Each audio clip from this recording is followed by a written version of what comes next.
राधे राधे कुंज बिहारी लाल की जय। कैसे हैं आप लोग? पूर्ण विश्वास है बहुत ही कुशल मंगल होंगे और उतने ही कुशल मंगल ढंग से आप लोगों का अध्ययन भी चल रहा होगा। आज से हम लोग भागवतम कक्षा यूट्यूब पर प्रारंभ करने जा रहे हैं। देखिए, हमेशा तो यूट्यूब पर वीडियो नहीं ला पाएंगे, ना ही क्लास आ पाएगी, इसीलिए व्यवस्था कर दी गई है स्पेशल क्लास की। स्पेशल क्लास में आप एडमिशन लेकर के भागवत का अध्ययन कर सकते हैं।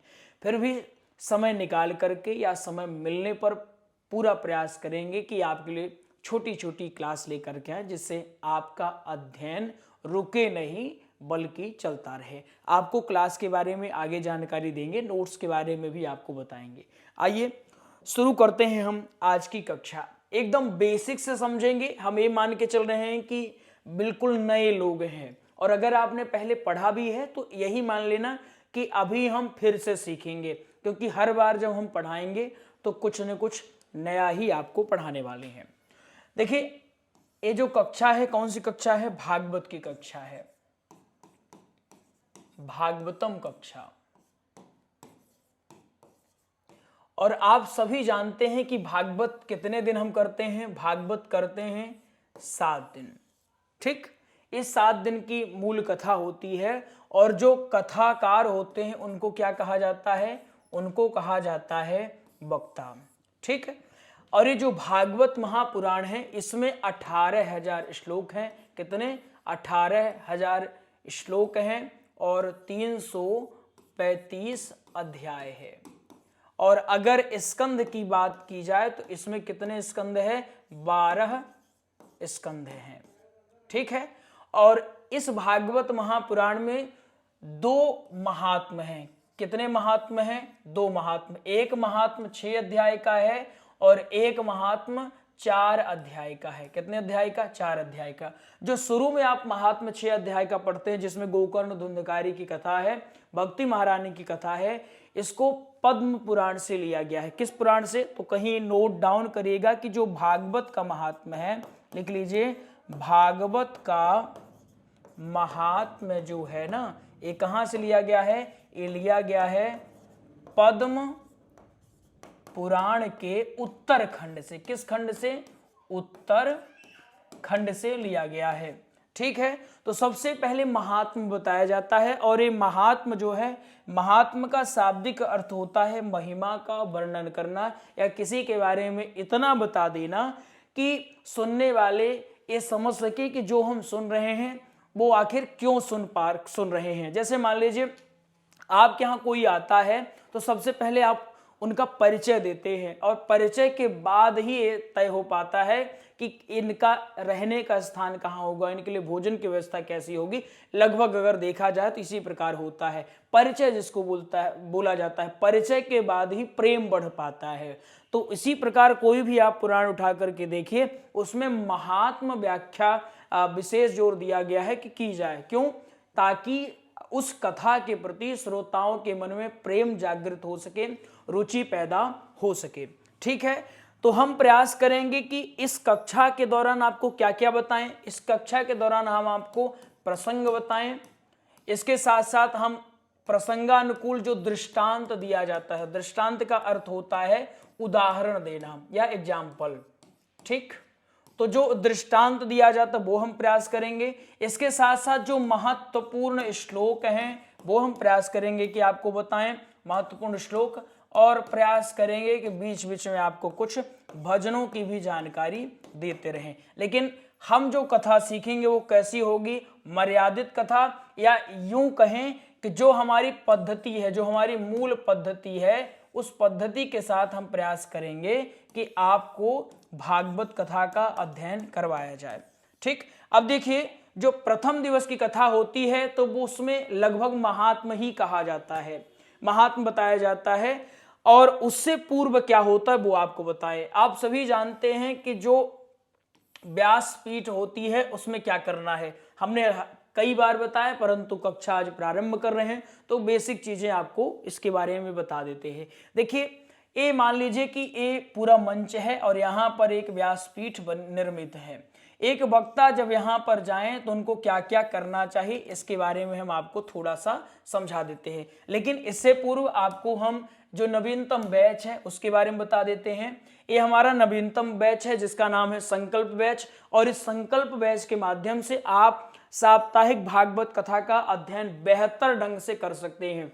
YouTube पर क्या होगा कि हमेशा नहीं पढ़ा पाएंगे समयाभाव के कारण, अन्य जो कक्षाएं हैं उनके कारण YouTube पर कभी कभी ही कक्षा आ सकती है, परंतु ये जो बैच है इसमें रेगुलर प्रतिदिन आपकी कक्षा होगी, टेस्ट हुआ करेगा, सारी सुविधाएं क्या क्या मिलने वाली आपको बताते हैं। ये संकल्प बैच है, साप्ताहिक भागवत कथा के लिए निर्मित है। इसमें आपको प्रसंग, दृष्टांत, श्लोक वाचन बताया जाएगा, भजन गायन, पूजन विधि, मुख्य नियम क्या क्या होने चाहिए कथा के पूजन के बारे में, ये सारी चीजें आपको बताई जाएगी। जो कक्षा का समय है ये सायंकालीन 7 से 8 बजे रहेगा, और कक्षा की अवधि केवल 9 माह है। अच्छा, 9 माह क्यों है? देखिए, अभी जो एक संकल्प बैच है पूरा सिलेबस जो है तो नवीनतम है, तो ये ऐसा डिजाइन है कि पहले महीने में प्रथम दिवस, दूसरे महीने में द्वितीय दिवस कर दिया जाए, ऐसे करके 7 से 8 महीने में आपका कोर्स कंप्लीट हो जाएगा।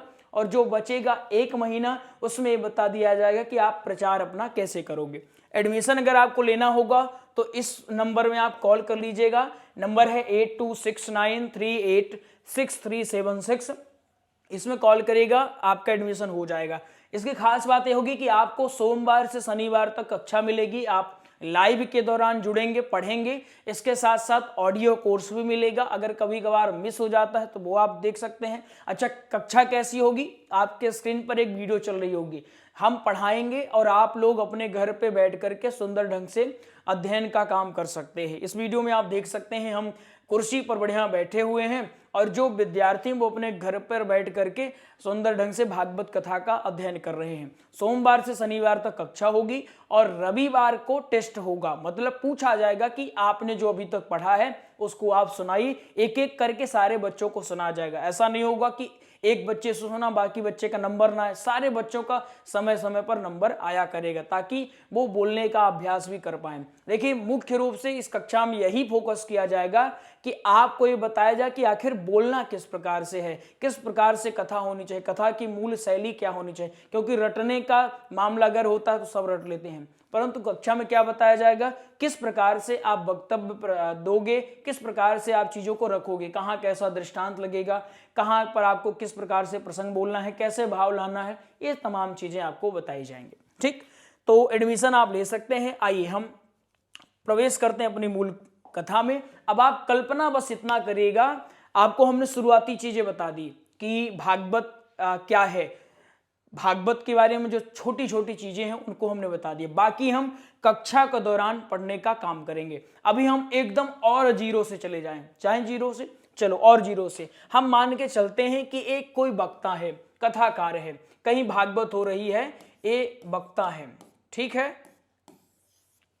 अब इनकी पहले दिन की कथा है, डे 1 है, डे 1 है, पहले दिन की इनकी कथा है। तो ये जाएं तो क्या करें? सबसे पहले तो ये ध्यान रखना चाहिए कि ये जो वक्ता हैं इनको गायत्री बिना किए नहीं जाना चाहिए, गायत्री निष्ठ होने चाहिए। यदि आपने कथा शुरू कर दी है तो गायत्री करना प्रारंभ कर दीजिए, गायत्री आपको करके ही जानी चाहिए। उसके साथ ही साथ कथा के पूर्व, जैसे आपकी कथा अगर दोपहर 2 बजे हो रही है तो उससे आधे घंटे पूर्व ही आप नाम जप या आप जो मंत्र जाप करते हैं वो मंत्र आप जप कर सकते हैं। नहीं ये भी है तो गायत्री मंत्र आप जप सकते हैं, वो आपकी इच्छा है, कुछ भी आप करें परंतु वो करें।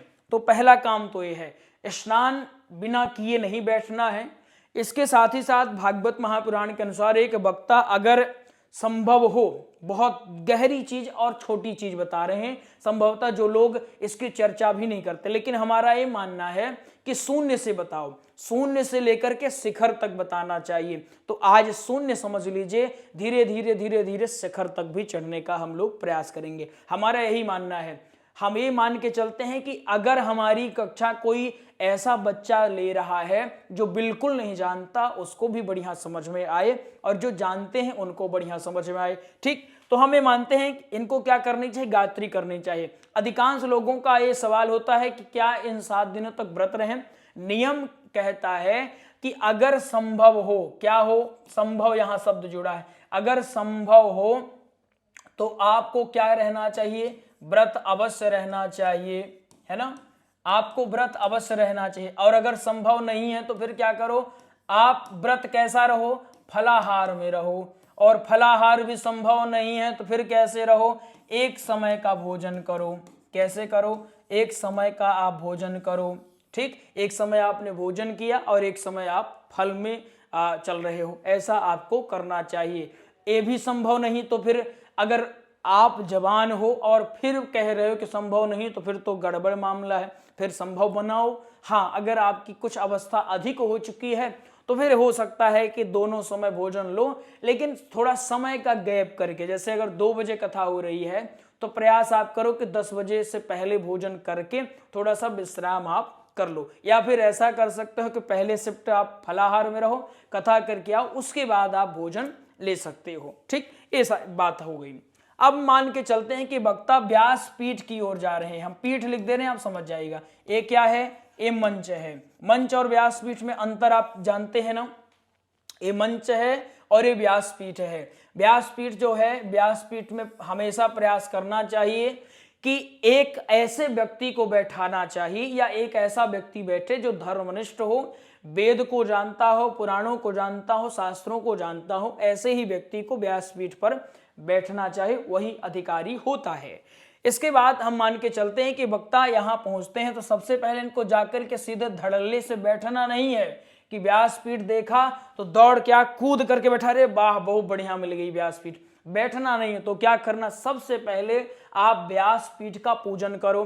पूजन के लिए आप मंत्र का उपयोग कर सकते हो, नहीं आता तो सीख लो, वो भी नहीं आता तो जब आप कक्षा में आना हमारी तो उस कक्षा में आपको पढ़ा दिया जाएगा, तो पढ़ लेना, उसके बाद आप पूजन कर लेना। ये भी नहीं होता तो आपके साथ एक आचार्य रहेंगे, वो आपको पूजन करवा के देंगे कि ऐसे ऐसे आपको करना है। तो सबसे पहला काम क्या होगा आपका, सबसे पहला काम आपका होगा कि आप व्यासपीठ का पूजन करें, आचमन करें, अपने आप को पवित्र करें। इसके पश्चात आपका काम क्या होगा, आप परिक्रमा करें।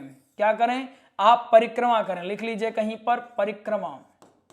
पूजन के बाद आपको, ये पहला है और ये परिक्रमा दूसरा है, परिक्रमा करें। और परिक्रमा के बाद आपको चाहे कि आप दंडवत प्रणाम करें। और कभी भी आप दंडवत अगर प्रणाम कर रहे हैं तो ऐसे प्रणाम नहीं, अगर व्यासपीठ यहां बनी है तो ऐसे लेट करके कभी भी प्रणाम आपको नहीं करना चाहिए। कैसे, एक मिनट रुकिएगा, ऐसे प्रणाम आपको कभी भी नहीं करना चाहिए कि आप इधर लेट गए और ऐसे प्रणाम। सदैव आपको प्रयास करना है कि ऐसे प्रणाम हो, ऐसे, ठीक। ये माना जाता है कि इधर इधर चारों तरफ देवता हैं तो आपको इस प्रकार प्रणाम करना चाहिए जिधर देवता ना हो, क्योंकि हो सकता है। और एक और बात, अगर जिस दिशा में कलश स्थापित किए गए हैं उधर आपका पैर नहीं पड़ना चाहिए, इसलिए आपको सदैव इस प्रकार प्रणाम करना चाहिए। क्योंकि कोई भी होगा व्यासपीठ के पीछे थोड़ी बैठेगा, भाई जो कथा सुनने, देवता क्यों नहीं करना चाहिए, ये माना जाता है कि कथा में केवल आम श्रोता नहीं है बल्कि कई देवता भी आते हैं,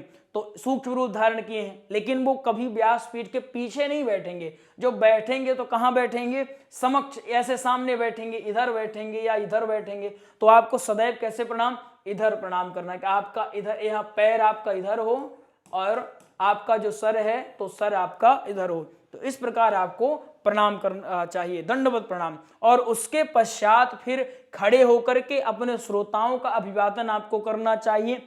तत्पश्चात आपको व्यासपीठ पर विराजमान होना चाहिए। और जब व्यासपीठ पर विराजमान हो गए तो उससे पूर्व ही सारी व्यवस्था कर लें, जो जो आपका नोट्स है, ग्रंथ है, वो सब आप व्यवस्था करके ले जाएं कि मैं अपना नोट्स यहाँ रखा हूँ, अपना नोट्स ये है, सब कुछ, ताकि बाद में आपको परेशान ना होना पड़े। अब सीधे जाकर के क्या हमको कथा स्टार्ट कर देनी चाहिए, बिल्कुल नहीं, कथा स्टार्ट हम नहीं करेंगे। तो क्या करेंगे भाई, हम कथा स्टार्ट नहीं करेंगे। सबसे पहले क्या होगा, सबसे पहले आरती होगी। क्या होगी, सबसे पहले आरती करोगे आप लोग, और जब आरती हो जाएगी तो आरती के बाद फिर अगर किसी को संबोधन करना है ना, जैसे मान लीजिए किसी को ये है कि हम थोड़ा संबोधन करें श्रोताओं को, तो संबोधन कर दो। उसके पश्चात फिर आप क्या करोगे, मंगलाचरण करोगे।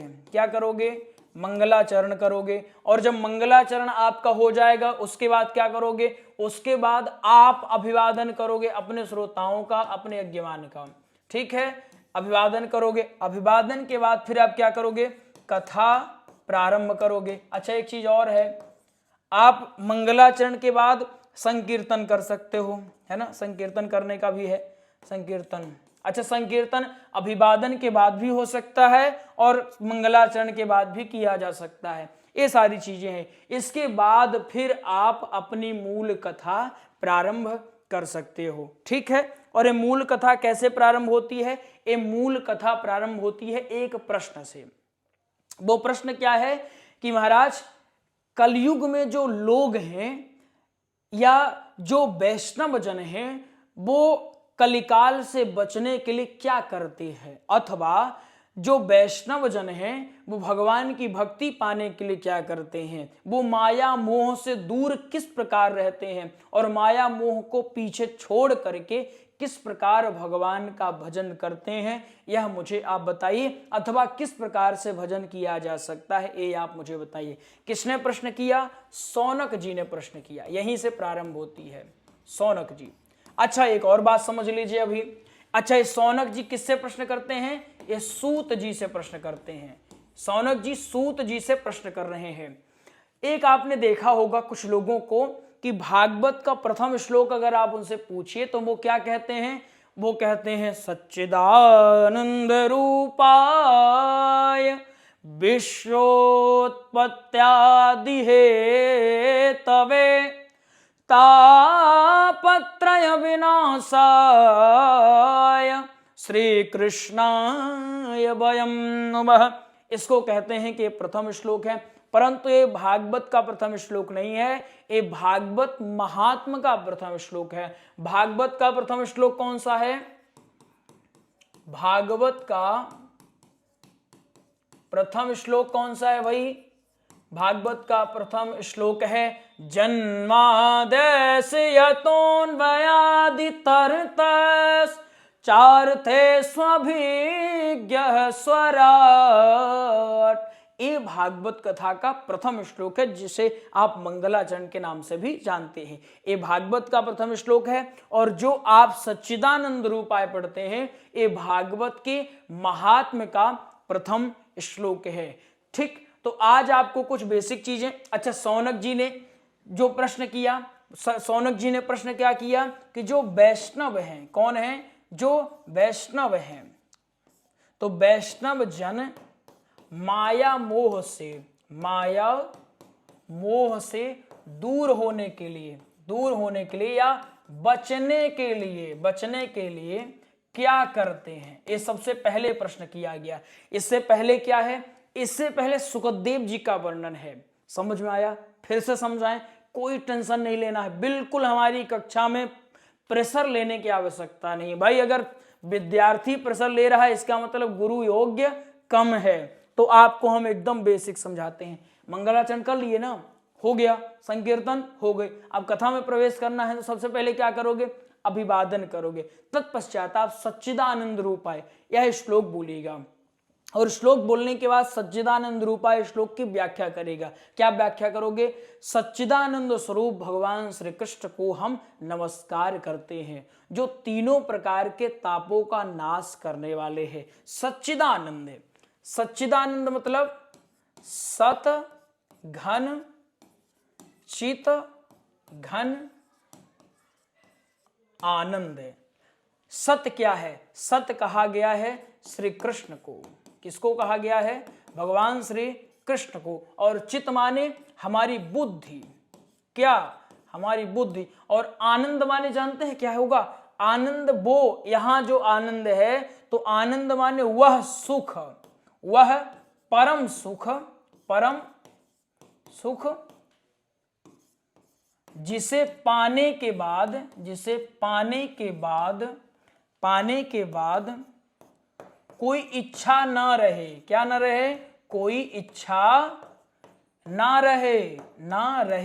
देखो, अगर आपको सुख मिलेगा तो सुख के साथ क्या मिलेगा, दुख भी मिलेगा। लेकिन अगर आनंद मिल गया तो आनंद के बाद कुछ और नहीं रह गया। और ये आनंद कैसे मिलता है? जब हम अपनी बुद्धि में, अपने चित्त में भगवान श्री कृष्ण की लीलाओं को श्रवण करना शुरू कर देते हैं, अपने चित्त में भगवान श्री कृष्ण की छवि को विराजमान कर लेते हैं, अथवा भगवान श्री कृष्ण की कथाओं को विराजमान कर लेते हैं, वही चिंतन में लगे रहते हैं, तो वह हमें परम आनंद मिलता है। कैसे? कल्पना करिए, अगर आपकी बुद्धि में पूरा करकट भरा हुआ है, दुनिया के प्रपंच आप सोचने में लगे हैं, तो क्या आपको आनंद मिलेगा? बल्कि आपको तनाव होगा कि बताओ उसके पास ये है, हमारे पास क्यों नहीं है, ये आप सोचोगे। परंतु यदि आपको भगवान की कृपा से इतनी आपकी बुद्धि तेज हो गई कि आप हमेशा भगवान की कथाओं को ही याद करते, वही सोचते हो, भगवान की लीलाओं को याद करते हो, ऐसे भगवान ने लीला किया, तो फिर क्या होगा? फिर आपको उस परम आनंद की प्राप्ति होगी। सच्चिदानंद रूपाय विश्वोत्पत्त्यादि हेतवे, हेतु माने हित के लिए। ये जो सच्चिदानंद स्वरूप भगवान श्री कृष्ण है, इनका अवतार किस लिए हुआ है? संसार के हित के लिए या जगत के मंगल के लिए। जन मंगल नहीं, जग मंगल के लिए, संपूर्ण संसार के मंगल के लिए जिनका अवतार हुआ है, जिनके स्मरण मात्र से तीनों तापों का नाश हो जाता है, ऐसे भगवान श्री कृष्ण को हम नमस्कार करते हैं। कौन से तीनों ताप? आध्यात्मिक, आदि दैविक और आदि भौतिक। ये तीनों प्रकार के तापों का नाश जिनके स्मरण मात्र से हो जाता है, ऐसे भगवान श्री कृष्ण को हम नमस्कार करते हैं। इसके बाद एक श्लोक आएगा, यम प्रव्रजन्तमनुपेतमपेत कृत्यम द्वैपायनो विरह कातर आजुहाव। अच्छा, ये हम लिखवा क्यों नहीं रहे हैं? श्लोक बोर्ड पे क्यों नहीं लिखे? ये आपको केवल परिचय दिया जा रहा है, बाकी आपको सारी चीजें बताई जाएगी। परिचय इसलिए दिया जा रहा है, हमारा मानना है पहली क्लास में बच्चे को बिल्कुल प्रेशर नहीं होना चाहिए, बल्कि बताना चाहिए कि किस प्रकार आपको पढ़ना है। ये सारी चीजें हम पढ़ेंगे। ये जो दूसरा श्लोक ये कहता है कि जो सुखदेव जी महाराज हैं, इनके कारण भागवत महापुराण की गरिमा अधिक हो गई है। जैसे एक फल अत्यधिक मीठा फल है, लेकिन अगर उसे किसी तोते ने काट लिया तो उसकी मिठास मानी जाती कि और बढ़ गई। ठीक इसी प्रकार रचना किसने की है? महर्षि कृष्ण द्वैपायन वेद व्यास। यहां पर बल्कि चाहे तो लिख लीजिए कि रचयिता कौन है भागवत महापुराण के? रचयिता है महर्षि कृष्ण द्वैपायन वेद व्यास। ये रचना किए हैं, पूरे 18 पुराणों के रचयिता यही हैं। रचना भले इन्होंने किया है, परंतु भागवत महापुराण की गरिमा किसके कारण बनी है? वेद व्यास जी के कारण। उनके मुख से निकली भागवत की गंगा, इसलिए वो और भी शुद्ध हो गई, और भी पवित्र हो गई। क्यों ऐसा हुआ? कहा जाता है कि जो व्यक्ति जितना प्रामाणिक होता है, उसके द्वारा कही गई बात भी उतने ही ज्यादा प्रामाणिक मानी जाती। इसलिए सुखदेव जी महाराज के द्वारा भागवत जब कही गई तो भागवत जी की गरिमा और भी बढ़ गई। समझ में आ गया? बाकी आपके लिए नियम क्या होगा अब आप वो समझ लीजिए। यदि आप क्लास रेगुलर लेना चाहते हैं, अगर आप एडमिशन ले लेते हैं तो आपको प्रतिदिन क्लास आपकी होगी, परंतु यदि एडमिशन नहीं ले पा रहे हैं तो यूट्यूब पर कभी कभार ही पढ़ा पाएंगे। तो प्रयास करिएगा कि आप सभी एडमिशन लें और निष्ठा के साथ पढ़ें। क्लास का जो नियम है वो कैसा होगा? नियम ये है कि आपको हम क्या करवाएंगे, आपको बिल्कुल चिंता तो करनी नहीं है। हम जो पढ़ाएंगे उसको एकदम शॉर्ट बढ़िया पढ़ाएंगे, पूरी ट्रिक के साथ। कैसे? पूरी ट्रिक के साथ हम पढ़ाने का प्रयास करेंगे ताकि आपको आसानी से समझ में चीजें आ सकें, है ना? ट्रिक के साथ, जैसे ट्रिक मतलब क्या है? जैसे हमने कहा कि आप जब व्यास पीठ पर जाओगे तो सबसे पहले क्या करोगे? सबसे पहले आप मंगलाचरण करोगे। क्या करोगे? मंगलाचरण करोगे। मंगलाचरण करने के बाद क्या होगा? यहां ये आप लिख लीजिएगा वक्ता, ठीक। और मंगलाचरण जैसे ही हमारा हो गया, कथा में हम प्रवेश किए, तो सबसे पहले क्या करेंगे? सबसे पहले सच्चिदानंद श्लोक, यहां बस लिख लीजिए सच्चिदानंद। सच्चिदानंद श्लोक की क्या करेंगे? हम सबसे पहले व्याख्या करेंगे। इसकी व्याख्या हो गई। अब व्याख्या क्या क्या करना है वो हमने आपको बता दिया। और जब इसकी व्याख्या हो गई तो फिर दूसरे श्लोक की व्याख्या करेंगे, यम प्रव्रजन्त। इस श्लोक की हम क्या करेंगे? व्याख्या करेंगे। और इस श्लोक क्या कहता है? इस श्लोक कहता है कि सुखदेव जी महाराज, ये श्लोक क्या कह रहा है? सुखदेव जी महाराज की गरिमा क्या है? गरिमा, और गरिमा कैसी है? गरिमा ऐसी है कि सुखदेव जी महाराज का जन्म हुआ, पिताजी चिल्ला रहे हैं पुत्रेति तन्मयतया तरवोभिनेदुस्तम, पिताजी चिल्ला रहे पुत्र रुक जाओ, लेकिन रुकने का नाम नहीं ले रहे हैं। परमहंस इनको इसीलिए कहा गया है, इसीलिए भागवत को परमहंसों की संहिता भी कहा जाता है। ऐसे बहुत सारी जानकारी आपको दी जाएगी। इसी प्रकार आपका एक शॉर्ट नोट्स भी बनता रहेगा, एक नोट्स तो आपके पास होगा ही, इसके साथ शॉर्ट नोट्स बनता रहेगा, जिसके माध्यम से चीजों को तैयार करना और आसान हो जाएगा। नियम क्या होगा? हम पढ़ाएंगे ट्रिक के साथ, लेकिन आपके नियम क्या होंगे कि आपकी एक कॉपी हो, क्या हो? आपकी एक कॉपी हो या आपकी एक नोट बुक हो। अरे नोटबुक आप प्रयास करेगा कि स्पाइरल वाली हो। स्पाइरल समझते हैं? स्पाइरल माने ये हमारे शिव महापुराण के नोट्स हैं। इस प्रकार स्पाइरल वाली हो। स्पाइरल का लाभ ये होता है कि कल को कोई पेज ऐड करना है या हटाना है तो वो थोड़ा आसान हो जाता है। तो प्रयास करेगा वो स्पाइरल वाली आपकी कॉपी हो और उसी में आप चीजों को क्या करेंगे? आप लिखेंगे। आप दो काम करेंगे। क्या काम करेंगे? दो काम। एक कॉपी जो है दो होंगी, एक में आप प्रसंग लिखोगे और एक में आप महत्वपूर्ण श्लोकों को लिखोगे, क्योंकि हम प्रयास करेंगे कि रविवार लाइव आकर या वीडियो रिकॉर्ड करके कैसे भी करके आपको हम श्लोक लिखवा दें कि इतने इतने श्लोक हैं। प्रत्येक रविवार कम से कम 8 से 10 श्लोक पढ़ने का प्रयास करेंगे। बाकी यदि आप स्पेशल क्लास वाले हैं तो आपको फिर वहां के नियम कक्षा में बता दिए जाएंगे, आपको क्या क्या करना है। ठीक है, बढ़िया ढंग से पढ़ेंगे, नए तरीके से पढ़ेंगे। देखिए नवाचार बिना किए नहीं हो सकता है। अगर कोई ये सोचता है कि आज से 15 वर्ष 20 वर्ष 50 वर्ष पहले ये सब था, ऐसे ही हम आगे बढ़े, तो संभव नहीं है। कोई सोचे कि 15-20 वर्ष पहले ये व्यवस्था नहीं थी, हम अब का लाभ क्यों लें, तो वो वही सोचता बैठा रह जाएगा। लेकिन यदि टेक्नोलॉजी है उसका लाभ अगर लेते बन रहा है तो अवश्य आप लीजिए। बढ़िया ढंग से निष्ठा से आप आइए और भागवत कथा का अध्ययन करिए। मिलेंगे आपसे किसी और प्रसंग में, तब तक के लिए राधे राधे। कुंज बिहारी लाल की जय।